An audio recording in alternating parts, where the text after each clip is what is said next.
Video ini hanya untuk mereka yang punya logika. Bagi yang tidak punya logika, skip aja.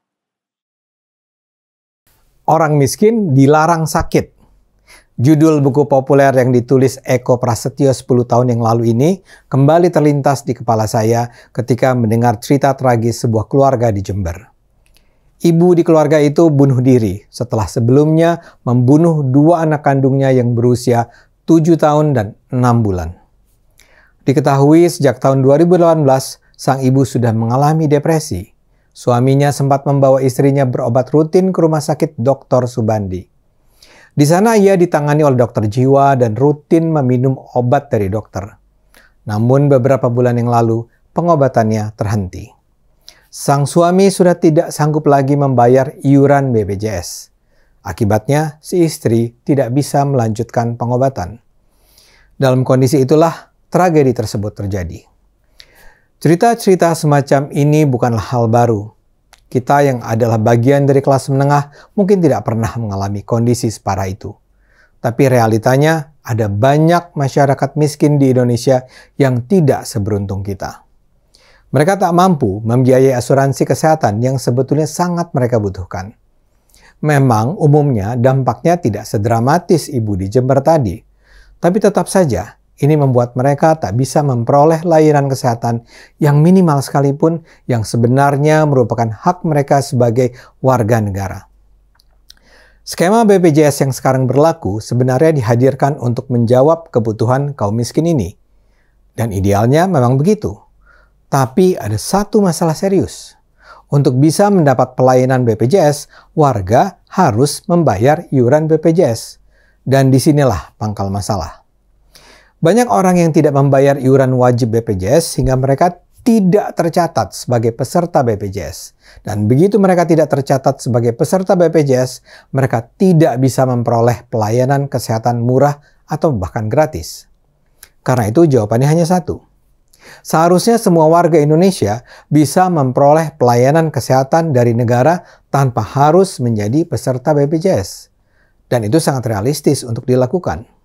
Pemahaman ini saya peroleh setelah saya belajar skema BPJS gratis yang diperkenalkan partai politik di mana saya berada, PSI. Konsep BPJS gratis ini menjadi salah satu program yang hendak diperjuangkan PSI di parlemen kalau PSI masuk ke DPR. BPJS gratis sudah dilakukan di sejumlah negara di dunia yang memang menjalankan kebijakan-kebijakan yang berpihak pada rakyat kecil. Ini misalnya diterapkan di negara tetangga kita Malaysia, dan juga Swedia, Denmark, Finlandia. Istilah terkenalnya adalah pelayanan kesehatan universal atau Universal Health Coverage. Dalam skema ini, yang bisa memperoleh pelayanan kesehatan seharusnya adalah semua warga negara, bukan cuma mereka yang berduit. Dengan kata lain, orang miskin boleh sakit, karena akan ada negara yang melayani pembiayaan kesehatan mereka. Kalau skema ini diterapkan, semua warga tidak lagi harus membayar iuran BPJS. Di Indonesia, selama ini ada range iuran berdasarkan jenis kepesertaan. Ada sih warga miskin yang sama sekali tidak perlu bayar iuran. Mereka ini tergolong dalam peserta PBI alias penerima bantuan iuran. Sebenarnya peserta PBI harus bayar iuran sekitar Rp42.000 per bulan. Namun, iuran tersebut dibayarkan pemerintah, sehingga peserta PBI tidak perlu bayar apa-apa. Kemudian ada peserta PPU alias pekerja penerima upah dan pekerja formal. Termasuk di dalamnya adalah ASN, TNI, Polri, dan juga pegawai swasta.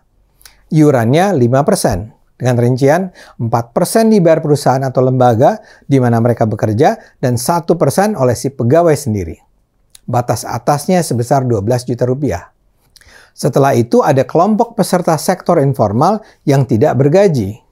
Mereka dikelompokkan sebagai peserta PBPU, pekerja bukan penerima upah, dan BP, bukan pekerja. Dalam kelompok ini, peserta dapat memilih besaran iuran sesuai yang dikehendaki. Kelas 1 sebesar Rp150.000 per orang per bulan, kelas 2 sebesar Rp100.000 per orang per bulan, dan kelas 3 sebesar Rp35.000 per orang per bulan. Di atas kertas sih semua mungkin terkesan bagus, tapi dalam prakteknya banyak persoalan timbul. Misalnya soal PBI. Untuk bisa dibebaskan dari iuran, seseorang harus tercatat sebagai peserta PBI. Dan banyak orang miskin akhirnya tidak memperoleh layanan ini karena mereka tidak mengurus keikutsertaan mereka. Proses diterima sebagai peserta PBI tidak mudah dan makan waktu lama. Ada birokrasi yang menyebabkan banyak orang terkendala mengurusnya. Ketika dia jatuh sakit dan memerlukan perawatan, barulah keluarga kelimpungan mengurusnya. Atau persoalan peserta pekerja penerima upah alias karyawan yang bekerja di sebuah perusahaan. Bisa saja iuran mereka tidak dibayarkan bukan karena mereka tidak bersedia bayar, melainkan karena perusahaan tidak menjalankan kewajibannya.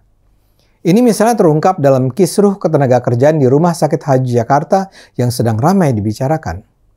Ternyata selama berbulan-bulan pihak rumah sakit tidak membayarkan kewajiban iuran BPJS karyawannya.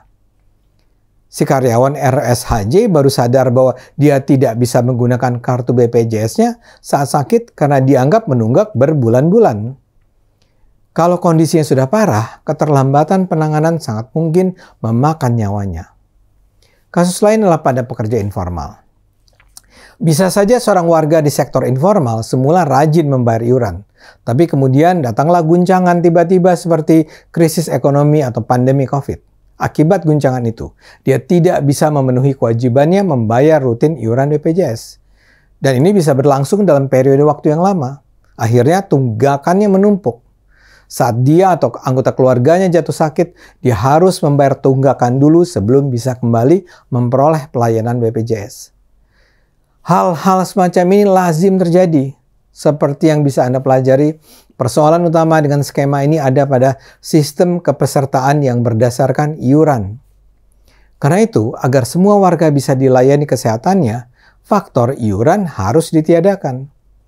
Hanya dengan cara ini, semua warga terjamin haknya untuk mengakses layanan kesehatan tanpa terkecuali, seperti yang diamanatkan pasal 28 dan pasal 34 UUD 45. Apakah ini tidak akan menguntungkan orang-orang mampu dan kaya? Tidak juga. Nantinya tidak akan ada lagi kelas-kelas rawat inap bagi peserta BPJS.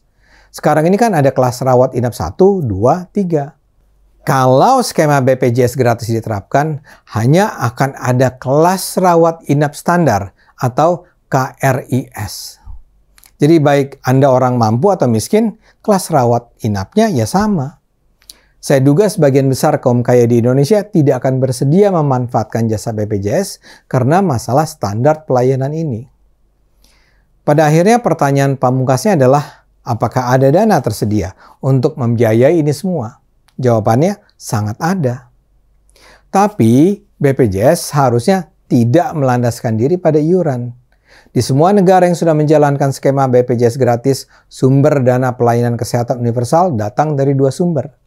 Pertama, subsidi negara melalui APBN.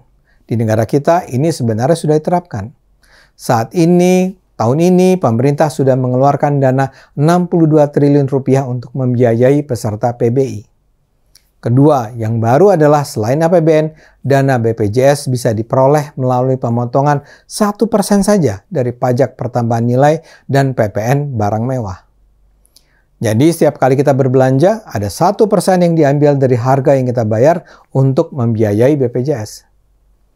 Dengan kata lain, setiap warga tetap harus menyumbang BPJS, tapi tidak lewat iuran, melainkan melalui PPN saat berbelanja. Saya merasa tawaran BPJS gratis ini sangat pantas dilakukan, masuk akal untuk dilakukan, dan bisa dilakukan untuk membantu seluruh rakyat Indonesia. Karena itu saya rasa gagasan ini seharusnya diperjuangkan oleh semua partai politik. PSI mungkin adalah partai pertama yang mengangkatnya, tapi saya rasa sama sekali tidak salah bila partai-partai lain turut memperjuangkannya. Jangan lagi terjadi ada warga di Indonesia yang terhianati haknya untuk memperoleh layanan kesehatan. Ayo gunakan akal sehat, karena hanya dengan akal sehat bangsa ini akan selamat.